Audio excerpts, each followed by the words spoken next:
Hello cinephiles, welcome to the 25th episode of the invincible comic series, जिसमें हम cover करेंगे issue 28 और एक मिनी कॉमिक केप्स को। तो बिना किसी और देरी के चलते हैं वीडियो पर।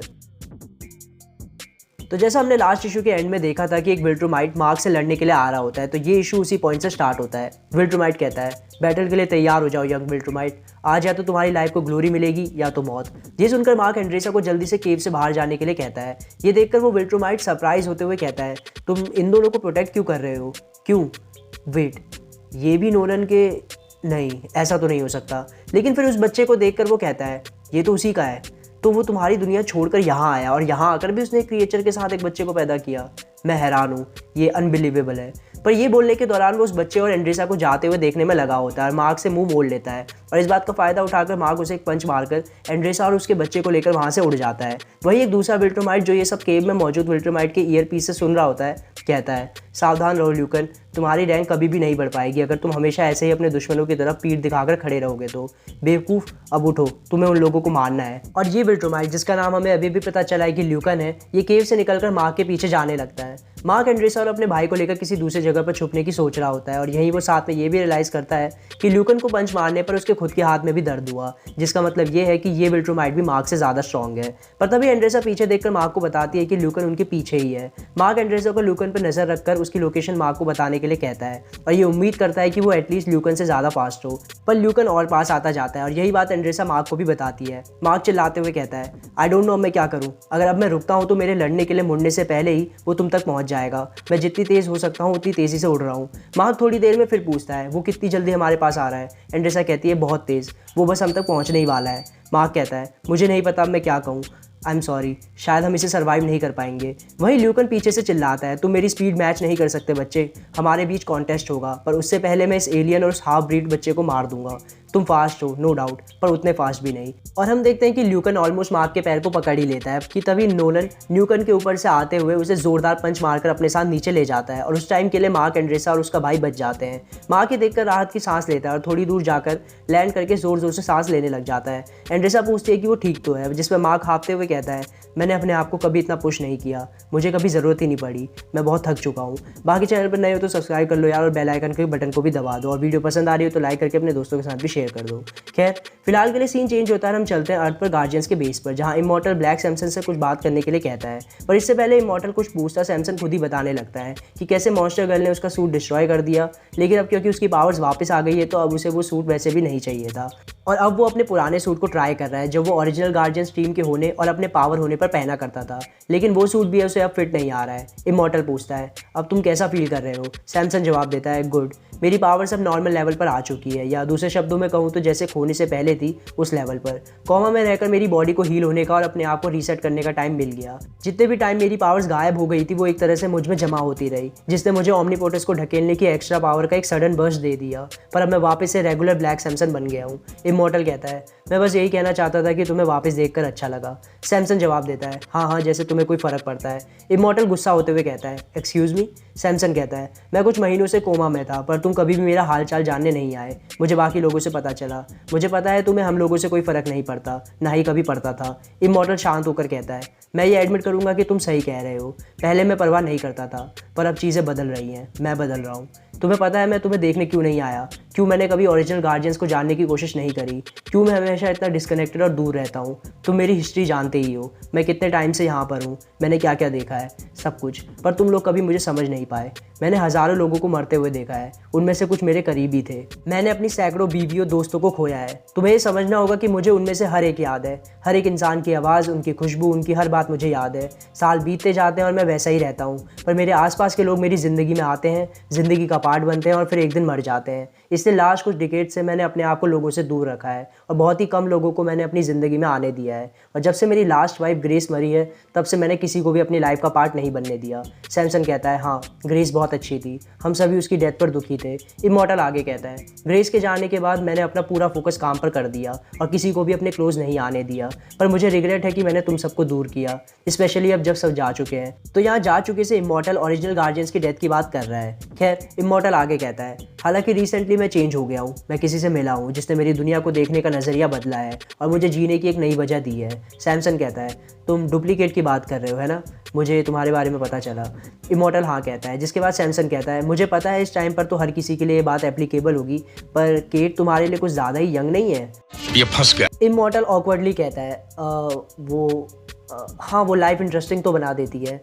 और सीन यहाँ से चेंज होता है और हम चलते हैं मॉलर ब्रदर्स के नए हाइड आउट पर, जहाँ आर्मस्ट्रॉन्ग लेवी के साथ हुए हादसे में बचा हुआ मॉलर अपना एक नया क्लोन तैयार कर रहा होता है। क्लोन के तैयार होने पर हर बार की तरह ही दोनों मॉलर्स आपस में लड़ने लग जाते हैं कि कौन असली है और कौन क्लोन। पर इस बार ओरिजिनल मॉलर के पास प्रूफ के तौर पर आधी जली हुई बॉडी होती है, जबकि नया क्लोन पूरी तरह से नॉर्मल होता है। और ये नोटिस करके क्लोन बहुत ही परेशान हो जाता है, क्योंकि क्लोन होने का मतलब है कि वो ओरिजिनल से इन्फीरियर या छोटा है, जिसकी वजह से उसे हमेशा ओरिजिनल वाले की बात माननी होगी और उसकी खुशामद करनी होगी। और इस बात से क्लोन जितना परेशान होता है, ओरिजिनल उतना ही खुश होता है।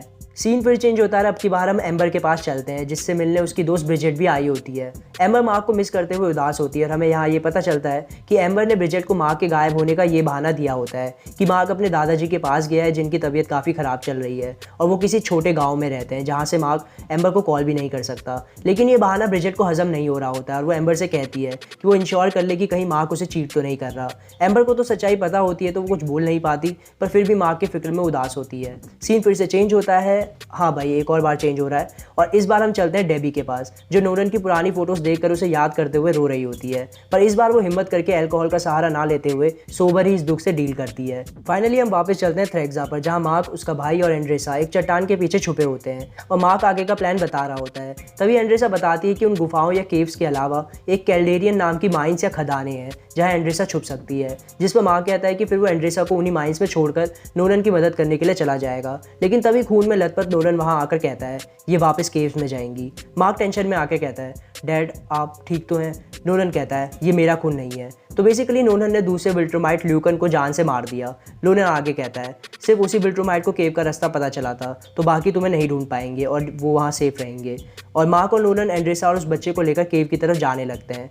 नोलन बताता है कि जब मार्क जल्दी से उन्हें केव्स में छोड़कर वापस नहीं आया तो नोलन को डाउट हुआ और वो खुद चेक करने आ गया। नोलन आगे कहता है, वो अभी भी मुझे ढूंढने के लिए प्लैनेट का चक्कर लगा रहे होंगे, तो पहले की तरह ही नीचे ही रहना है। मार्क ओके कहता है। नोलन आगे कहता है, एंड्रेसा को कैच करने के लिए तैयार रहना, अगर वो लोग हमें ढूंढ लेते हैं तो मैं एंड्रेसा को तुम्हारी तरफ फेंक कर उन्हें संभालूंगा और तुम इन दोनों को लेकर गुफाओं में चले जाना। मार्क फिर से ओके कहता है। मार्क को देखकर नोलन कहता है, मार्क तुम ठीक तो हो? मार्क कहता है, मैं थक गया हूँ डैड, मैं पहले कभी नहीं थका, मुझे पता भी नहीं था कि मैं थक भी सकता हूँ।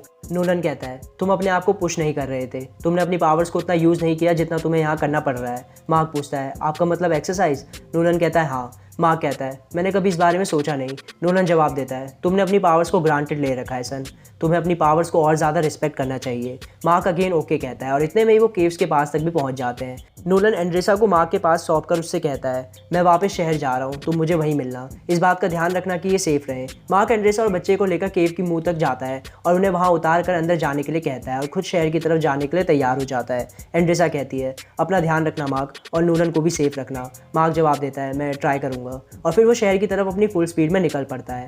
पर शहर पहुंचने पर वो देखता है कि बचे हुए विल्ट्रोमाइट्स ने उस शहर को पूरी तरह से तबाह कर दिया होता है और तो और कई थ्रैक्सन्स को ब्रूटली मार रखा होता है, जिनकी लाशें और खून हर तरफ दिख रही होती है। मार्क नोलन से कहता है, ओह मैन डैड, अब हम क्या करेंगे? जिसके अगले सीन में हम देखते हैं कि ये सब देखकर नोलन की आंखों से आंसू आ रहे होते हैं और वो बहुत गुस्से में होता है। और ये देखकर हम एक्सपेक्ट कर ही सकते हैं कि बचे हुए विल्ट्रोमाइट्स के साथ अब क्या होने वाला है। पर फिलहाल के लिए ये इशू यहाँ पर खत्म हो जाता है और बचे हुए विल्ट्रोमाइट्स के साथ क्या होता है ये हमें पता चलेगा अगले एपिसोड में। हालांकि अभी ये एपिसोड खत्म नहीं हुआ है, क्योंकि इसी इशू के साथ एक मिनी कॉमिक केव्स भी दी गई है, जिसमें हमें पहले भी दिख चुकी केव्स क्रू टीम दिखाई जाती है। तो मैं लाइन बाय लाइन इसे एक्सप्लेन तो नहीं करूंगा, बट आपको एक ओवरव्यू इस मिनी कॉमिक का दे दूंगा। बेसिकली इस मिनी कॉमिक से हमें केव्स टीम के सभी मेंबर्स का और एज अ होल टीम एक इंट्रोडक्शन दिया जाता है, ताकि इनविंसिबल कॉमिक के रीडर्स को केव्स कॉमिक का भी आइडिया मिल जाए और वो केव्स की कॉमिक जिसके अलग से वॉल्यूम्स हैं उसे भी पढ़ने लग जाए। खैर, ये मिनी कॉमिक स्टार्ट होती है बोल्ट और कमांडर कैपिटलिज्म की बात करने से। बोल्ट वही है जिसे हम कुछ इश्यूज पहले लड़ाई में मार्क के साथ देते हुए देख चुके हैं। उसके अलावा कमांडर कैपिटलिज्म भी वही है जो औरत के चक्कर में पड़ गया था और उस औरत की वजह से ही उस टाइम पर लड़ाई हो रही थी। तो कमांडर बोल्ट से उसके बच्चों का हालचाल पूछता है, जिस पर बोल्ट बताता है कि उसके बच्चे बहुत ही अच्छे हाल में हैं। जिसके बाद वो कमांडर से उसकी बंदी हॉली के बारे में भी पूछता है और कमांडर भी बताता है कि वो भी हॉली के साथ काफ़ी खुश है। बाय द वे, हॉली को भी हम पहले देख चुके हैं। उनकी बातों के दौरान वहाँ पर क्लेयर वॉयंट और अमेरिकन चैंपियन नाम के दो सुपर हीरोज़ भी आ जाते हैं जो कि इसी टीम के पार्ट हैं, पर मोस्टली टाइम पर साथ देने नहीं आ पाते हैं। तो ये दोनों सुपर हीरोज़ भी कपल हैं और थोड़ी बहुत इधर उधर की बातें करके ये भी अपने रास्ते निकल जाते हैं। अभी ये दोनों बस निकले ही होते हैं कि तभी इस टीम की सेक्रेटरी भागते हुए आकर बोल्ट को बुलाती है और उसे बताती है कि वॉल्ट नाम का एक सुपर विलन जिसे उन्होंने ही जेल में डाला था वो अब जेल से भाग गया है और सिटी हॉल में तबाही मचा रहा है, जिसकी वजह से वहाँ के मेयर ने खुद स्पेसिफिकली बोल्ट को ये सब रोकने के लिए बुलाया है। तो बोल्ट सिटी हॉल में जाता है और वॉल्ट के नाम की बेइज्जती करके उससे लड़ने लग जाता है। हालांकि हमें इस लड़ाई का रिजल्ट यहाँ बताया या दिखाया नहीं जाता है। दूसरी तरफ इसी टीम के दो और मेंबर्स हवाईयन क्रेस्ट और होली वाटर एक जगह पेट्रोलिंग कर रहे होते हैं कि तभी उन्हें एक गली के एक कोने में चमकता हुआ पोर्टल दिखता है और वो दोनों उस पोर्टल के पास पहुंच जाते हैं। हालांकि ये सीन भी यहीं पर खत्म हो जाता है। वापस चले इनके हेडक्वार्टर्स में तो यहाँ पर कैप्टन कॉस्मिक नाम का एक और टीम मेंबर मार्शल विंसलो नाम के एक और टीम मेंबर से मिलने आया होता है। हालांकि जब तक वो विंसलो के ऑफिस में पहुंचते हैं तब तक विंसलो छतों पर कूदता हुआ अपने एक अलग ही मिशन पर निकल चुका होता है। अब ये मिशन क्या है, बाकी बोल्ट का, उस पोर्टल का, इन सब का क्या हुआ, ये शायद केप्स की कॉमिक में बताया गया होगा, जिसके लिए कभी टाइम या मन होगा तो मैं ही कवर कर दूंगा, ऑब्वियसली मेन इनविंसिबल कॉमिक्स खत्म होने के बाद। तो फिलहाल के लिए ये मिनी कॉमिक और ये एपिसोड यहाँ पर खत्म हो जाता है। तो वीडियो कैसी लगी कमेंट्स में बता सकते हो, साथ ही वीडियो को लाइक करके अपने दोस्तों के साथ शेयर करना भी मत भूलना। तो आज के लिए बस इतना ही। So thank you for watching cinephiles. मिलते हैं नेक्स्ट वीडियो में।